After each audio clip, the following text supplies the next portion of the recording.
So councillors, if you want an insight into the values and aspirations of the Sunshine Coast, this budget is the perfect place to start. It's much more than just a collection of numbers. It's about people. It's about our people and about us as their council representatives. It captures where we want to go and shows how we intend to get there.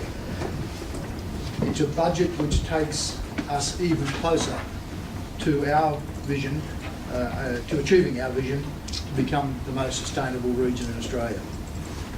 A sustainable economy, a sustainable environment, and a sustainable community.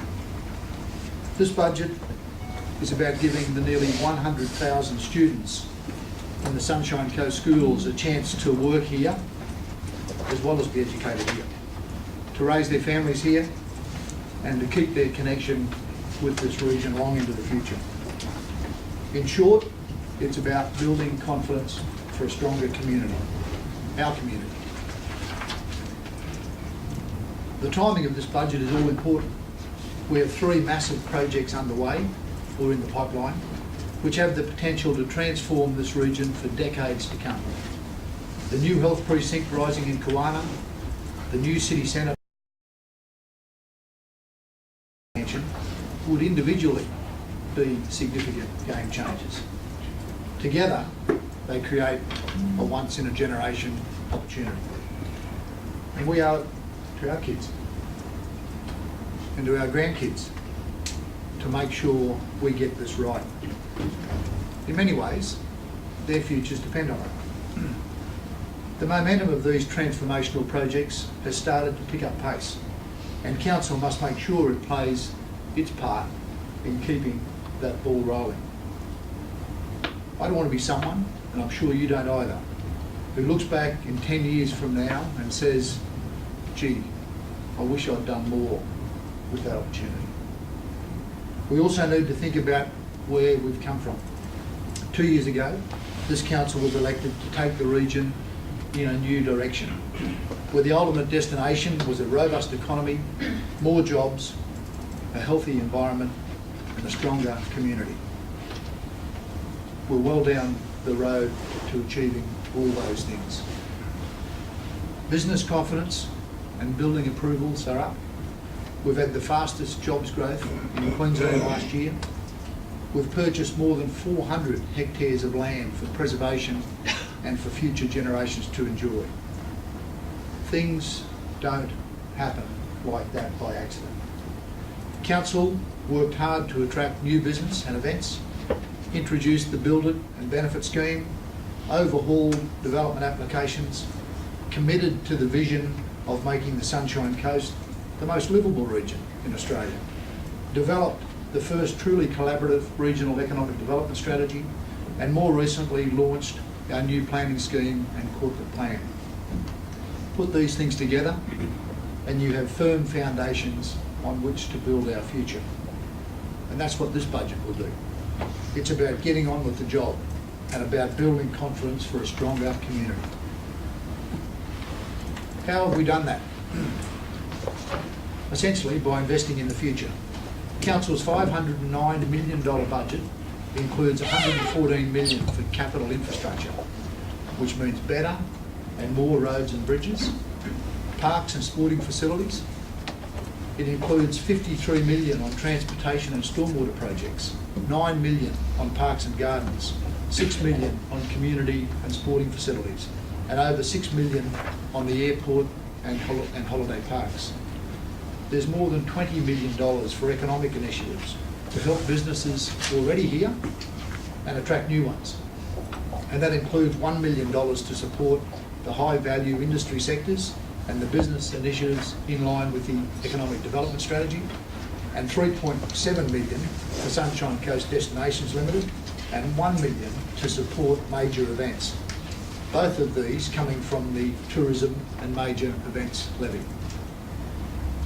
$23 million for the environment, protecting what all of us regard as our greatest asset, our beaches, our bushland, indeed our Sunshine Coast way of life.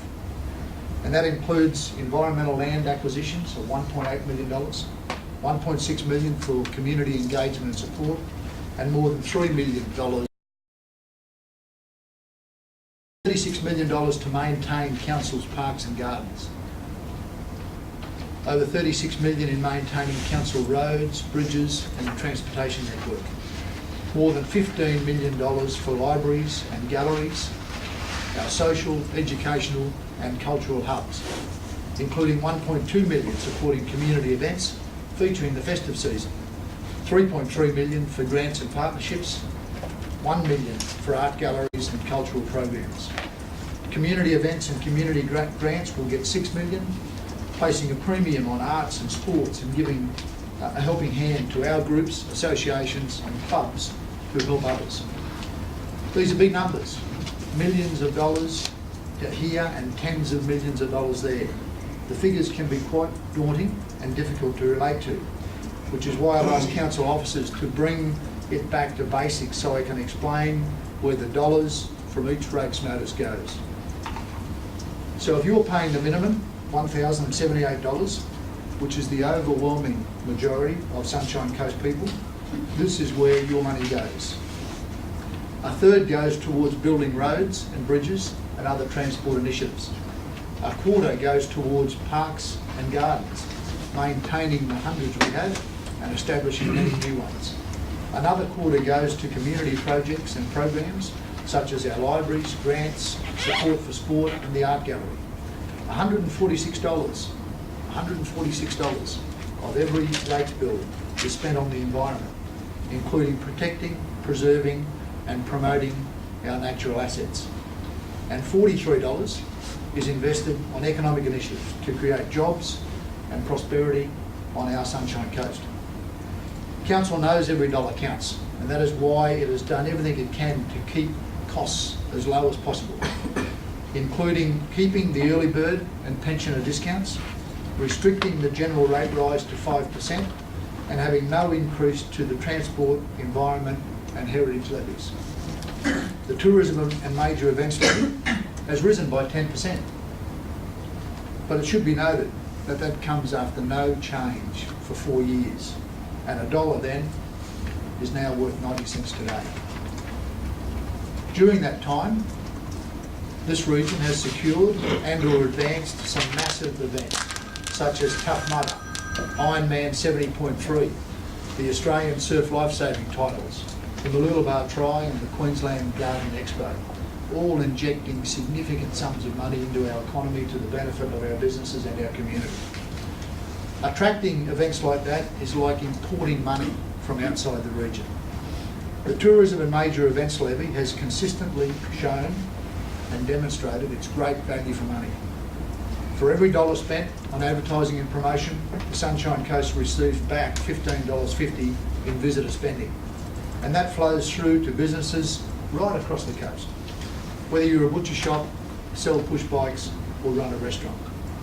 Of course, the biggest boost does go to hospitality, which is absolutely fundamental to youth employment and ongoing opportunity. For all those reasons, the Tourism and Major Events Levy needed to be increased, and the region will enjoy the benefits for many years to come. And councillors, as you'll appreciate from our discussions, and it's worth noting, the increase will affect less than 10% of our ratepayers. I know not everyone will agree with increases, and in fact every year I'm sure many ratepayers ask, why do rates rise at all? And it's a fair enough question. Like every budget, this one has had its challenges, and it's a matter for us of getting the balance right. This year saw the perfect storm of budget pressure on council, loss of efficiencies due to de-amalgamation and rising costs. The major restructure of council has presented most of that pain being passed on to our ratepayers, including a $12 million reduction in staff costs and a $10 million reduction in other costs. To put that in perspective, the Queensland Treasury Corporation predicted an $8.5 million deficit for the Sunshine Coast Council following de-amalgamation. But with the help of an organisational review, which, as you'll appreciate, has left no stone unturned, Sunshine Coast Council has turned that around to a $13 million surplus. And surpluses are essential if we're going to get on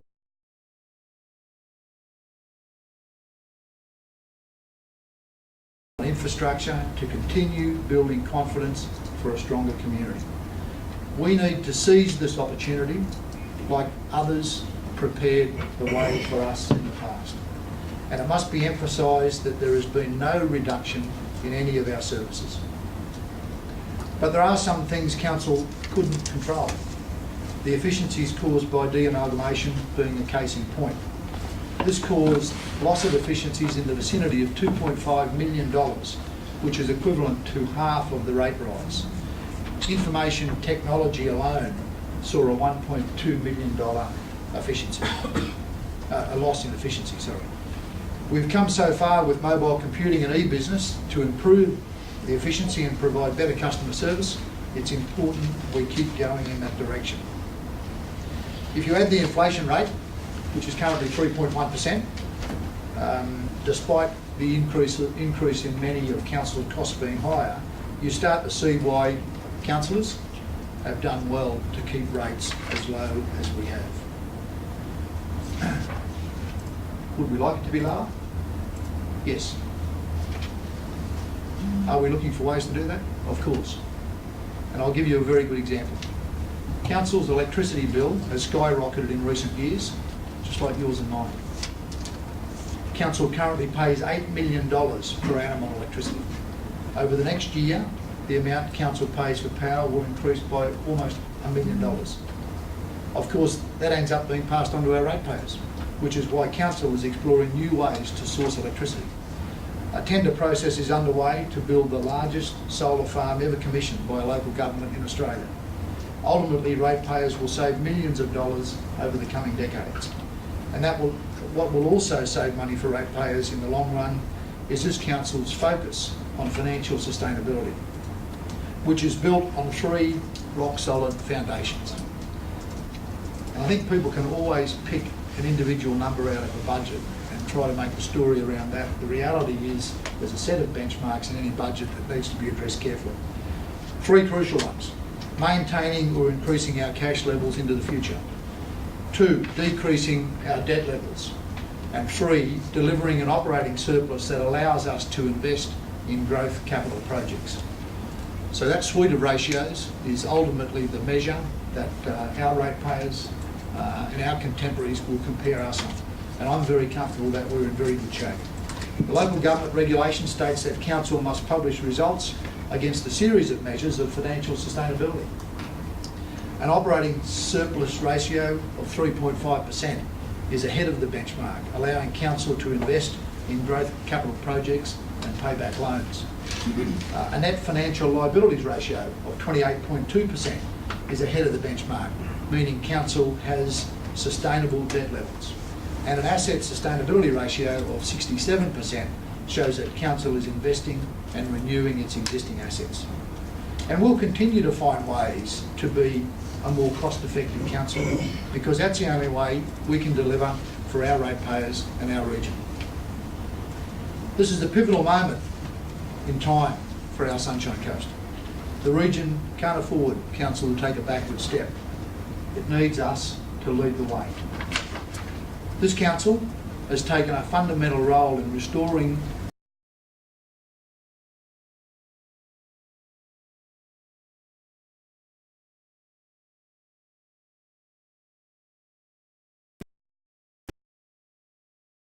sustainable economy and a healthy environment. Can we have a strong, aspirational community? And that's what this budget is all about. Building confidence for a stronger community, our Sunshine Coast community. I'd like to conclude by thanking all the councillors for the great commitment they've demonstrated in this